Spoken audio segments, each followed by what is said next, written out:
Bismillahirrahmanirrahim. Assalamualaikum warahmatullahi wabarakatuh. Alhamdulillah nahmadu wa nasta'in wa nastaghfir wa na'udzu billahi min syururi anfusina min sayyiati a'malina. May yahdihillahu fala mudilla lahu wa may yudlil fala hadiya lahu. Asyhadu an la ilaha illallah wahdahu la syarika lahu wa asyhadu anna Muhammadan abduhu wa rasuluhu nabiyya ba'da.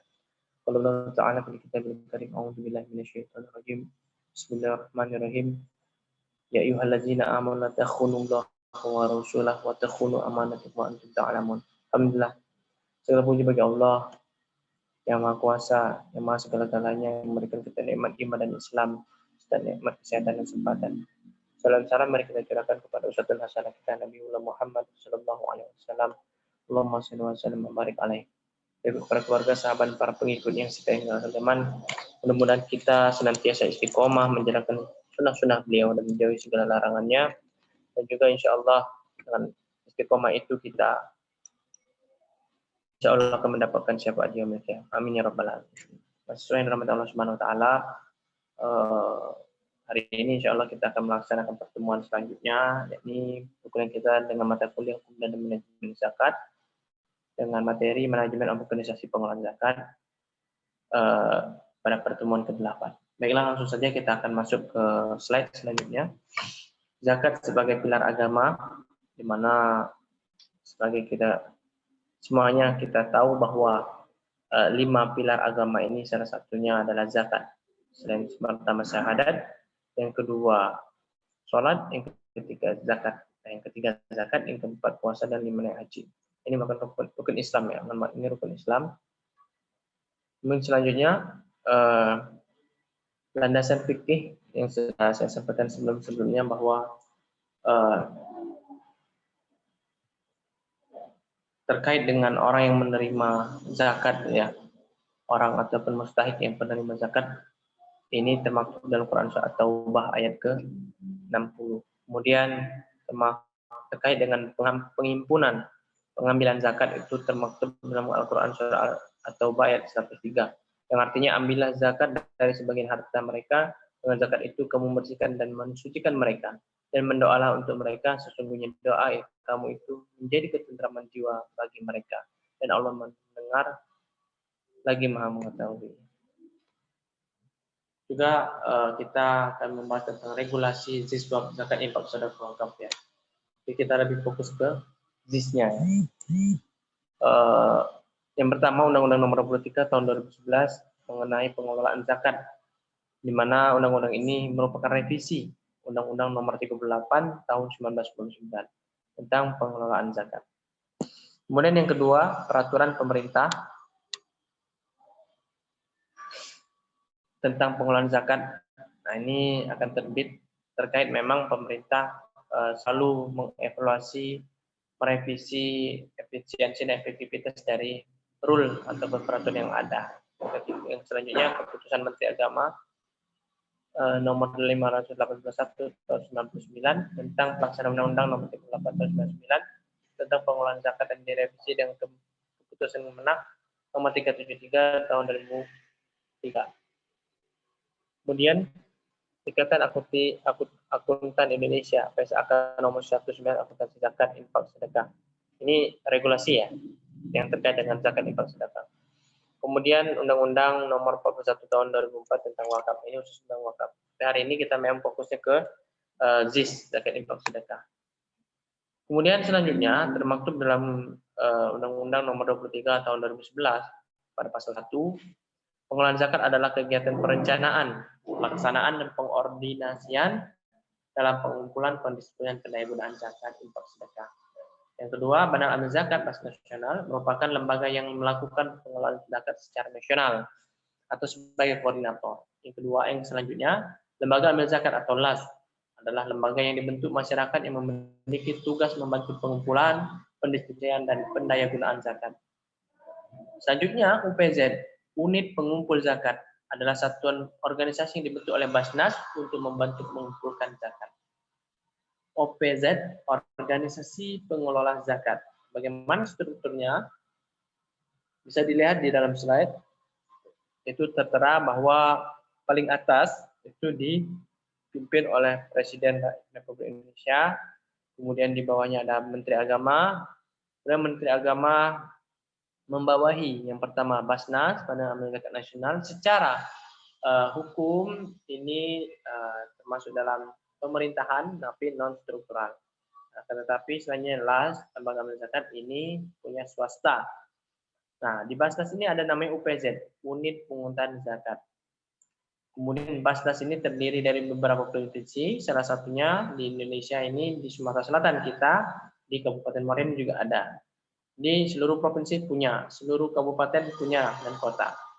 Semuanya punya UPZ. Kemudian peran zakat. Zakat sebagai bagian integral dan tidak dapat dipisahkan dari kehidupan manusia ataupun umat muslim. Kemudian zakat untuk pembangunan moral, sosial, dan ekonomi umat, dan juga zakat sebagai instrumen fiskal pemerintah negara. Menurut penelitian AMZ, tahun 2009 menyebutkan potensi zakat sebenarnya kalau dari AMZ ya 15 triliun. Ini kalau kita berbicara tentang potensi zakat. Kemudian dari Forum Zakat, POS, itu prediksinya adalah 17,5 triliun. Dan Basnas memprediksi potensi zakat yang ada di Indonesia ini sebanyak 217 triliun per tahun. Perhitungan sederhana, perkiraan jumlah penduduk miskin Indonesia 15 atau 30%, atau 34 juta maksudnya. Kemudian jumlah penduduk muslim sebesar 200 juta, sementara dari jumlah penduduk muslim setelah dikurangi jumlah penduduk miskin, totalnya adalah 166 juta. 10%-nya dikategorikan penduduk muslim yang produktif. Maka semestinya tidak kurang dari 16 juta penduduk muslim telah menjadi wajib zakat. Kemudian jika dari 16 juta penduduk muslim wajib zakat membayar zakat seperti 1 juta per tahun, maka potensinya adalah minimal 16 triliun per tahun. Realitas penerimaan zakat. Nah, ini data yang lama ya. Nanti saya akan share berdasarkan dari Outlook Zakat 2019-2020. Ada 2019-2020 sudah dirilis.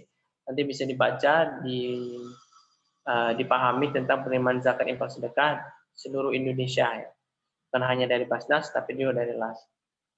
Kalau kita lihat tahun 2005 sampai 2008 trennya ini meningkat dari 31 juta dari Basnas provinsi, kemudian Basda 30 juta, LAS 233 juta. Sebenarnya kalau lihat potensi dari sini bahwa ada peningkatan signifikan terkait dengan penghimpunan ini. Kemudian kita lihat bahwa dari total ini sudah mencapai miliaran, dan juga di tahun 2011 terakhir penerimaan zakat sebanyak 1,7 triliun. Untuk informasi sekarang target dari Basnas itu sendiri khususnya lembaga zakat yang menghimpun zakat itu lebih kurang targetnya 10 triliun untuk di tahun 2020. Kemudian permasalahan pengelolaan ZIS. Nah, kita perlu mengetahui apa saja sih kendala-kendala yang terjadi di lembaga amil zakat atau badan amil zakat. Yang pertama, kepatuhan masyarakat dalam membayar zakat. Banyak sekali sebenarnya literasi, sosialisasi baik itu secara berkala, secara bulan, seperti bulan suci Ramadan, itu selalu digaungkan, diinformasikan, disosialisasi terkait wajibnya membayar zakat. Akan tetapi kepatuhan masyarakat yang menjadi ujung tombaknya, karena setelah disosialisasikan tentu yang membayar zakat adalah masyarakat itu sendiri. Jika memang mereka layak untuk membayar zakat, sudah masuk nisab dan haul, seharusnya dia membayar zakat. Kemudian yang kedua, pengetahuan masyarakat tentang siswa yang belum merata. Jadi hampir rata-rata di suatu daerah itu tidak semuanya memahami secara tekstual dan definisi dari zakat ini, infak sedekah ini. Kemudian yang ketiga, belum optimalnya OPZ yang ada, baik dari aspek kelembagaan, koordinasi, SDM, dan regulasi dan pengawasan. Banyak sekali PR, sehingga memang ini menjadi tantangan untuk kita semua sebagai pelaku ataupun seorang muslim. Kemudian selanjutnya masih ada yang membayar pajak sama dengan membayar zakat. Nah, ini mindset yang salah, bahwa sebenarnya kalau kita lihat dari perspektif Islam, kewajiban kita adalah hanya membayar zakat. Karena Allah Subhanahu wa taala memberikan kita kewajiban untuk membayar zakat. Aqimus sholata wa atuz zakata warka'u ma'ar rakin. Tunaikanlah salat, ya. Tegakkanlah salat, tunaikan zakat dan rukuklah bersama orang yang rukuk. Intinya adalah Allah Subhanahu wa taala sangat mengapresiasi bagi siapa saja yang telah menjalankan kewajibannya. Maka insya Allah pahala yang berlipat yang akan menjadi balasan dari setiap orang yang menjalankan perintah Allah. Maka sebenarnya pada poin yang keempat ini masih ada yang menganggap membayar pajak sama dengan membayar zakat itu salah besar. Dan sebagai warga yang baik tentu kita selain kita menunaikan kewajiban kita sebagai hamba Allah membayar zakat, juga kita sebagai warga yang baik seharusnya juga kita membayar pajak. Kemudian yang selanjutnya sistem administrasi yang belum optimal sebagaimana administrasi pajak. Nah, ini menjadi PR untuk siapapun yang bekerja ataupun sedang ataupun ingin bekerja di lembaga zakat atau badan zakat, tentu harusnya optimalisasi di bidang administrasi ini sangat penting karena memang pajak itu sudah sangat-sangat mengcover seluruhnya. Apa saja yang menjadi celah-celah untuk dimintai pajaknya maka diambil oleh pajak. Maka dari itu untuk administrasi pajak ini seharusnya diadopsi dengan administrasi zakat yang memang jadi peluang besar. Ketika orang ingin membayar zakat tapi dengan pendapatan hanya gaji saja, mungkin orang tidak masuk di seven haul. Tetapi kalau kita lihat di pajak ini seluruhnya masuk. Bagian-bagian yang termasuk pendapatan itu ditaruh di form administrasi pajak sehingga mereka yang awalnya mungkin bisa jadi tidak layak membayar pajak, akhirnya layak karena memang semua pendapatan itu dihitung secara detail oleh kantor pajak. Nah, begitupun nantinya seharusnya zakat juga harus seperti itu, karena pendapatan itu tidak hanya dari gaji saja, dari tunjangan, dari hal-hal apa saja yang halal itu bisa dikalkulasikan, ditotalkan sehingga kalau memang masuk nisab haul dia wajib zakat. Temannya sistem informasi dan basis data zakat. Memang banyak sekali kekurangan, kelemahan, tapi ini sudah berbenah. Kalau saya tidak salah, di Basnas itu sudah ada namanya Simba, aplikasi khusus untuk sistem informasi dan basis data, dan juga keuangan. Kemudian yang terakhir, manajemen zakat yang belum optimal, baik aspek penghimpunan, pengelolaan, dan penyaluran. Tentu optimalisasi ini perlu dilakukan try and error, sehingga memang pada saatnya nanti akan menjadi pada puncaknya pengelolaan, penghimpunan, dan penyaluran ini benar-benar terrealisasi dengan optimal. Kemudian faktor penting pengelolaan zakat, regulasi zakat, kemudian tata kelola zakat, good zakat governance, kelembagaan organisasi pengelola zakat, profesionalisme amil, penegakan hukum, law enforcement, political will, dan pemerintah dan pengawasan organisasi pengelola zakat. Saya akan menggarisbawahi bagian political will dan pemerintah. Jadi kalau kita lihat sinergi antara lembaga zakat ataupun badan zakat dengan pemerintah sangat penting. Apalagi semuanya itu kalau misalkan pemerintah sangat bisa berelaborasi, berkoordinasi, kerjasama dengan kegiatan program, maka sangat luar biasa hasil dampaknya. Ketika pemerintah sudah memberikan SK atau memberikan peraturan, baik itu Perbu, Perkod atau peraturan gubernur bahkan peraturan presiden, itu akan setidaknya memantik semangat orang untuk membayar zakat walaupun sedikit himbauannya bersifat memaksa. Sebenarnya kalau kita lihat pajak itu adalah paksa. Zakat bukan iuran tapi kewajiban sebagai muslim untuk membayar zakat kalau dia sudah masuk nisab dan haul. Itu untuk zakat mal. Kalau untuk zakat fitri itu wajib membayar semuanya. Pengawasan organisasi pengelolaan zakat seperti itu.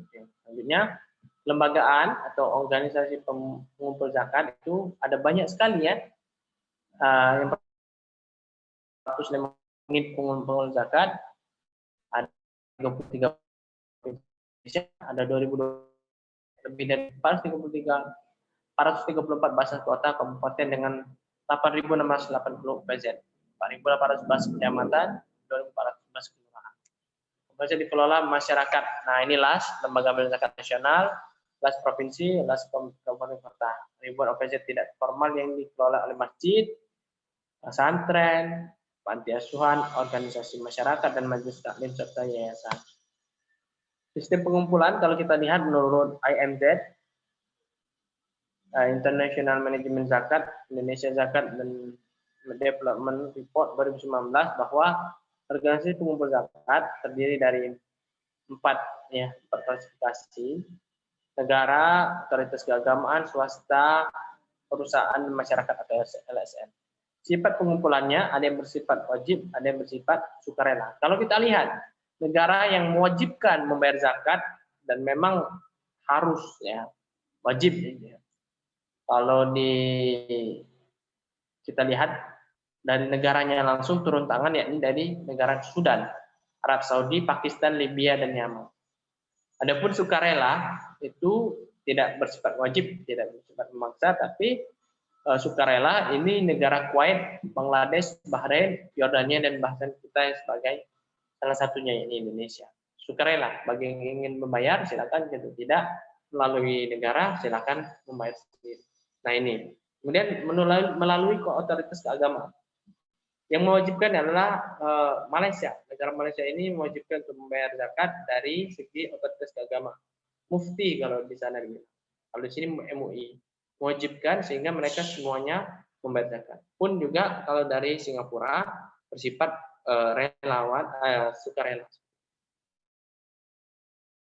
Perusahaan Selangor, Sarawak, Penang. Nah, ini ada 3 negeri di Malaysia yang memang kalau kita lihat mewajibkan betul perusahaan itu untuk membayar zakat. Ini di negeri Selangor, negeri Sarawak, dan negeri Penang. Kemudian suka ini di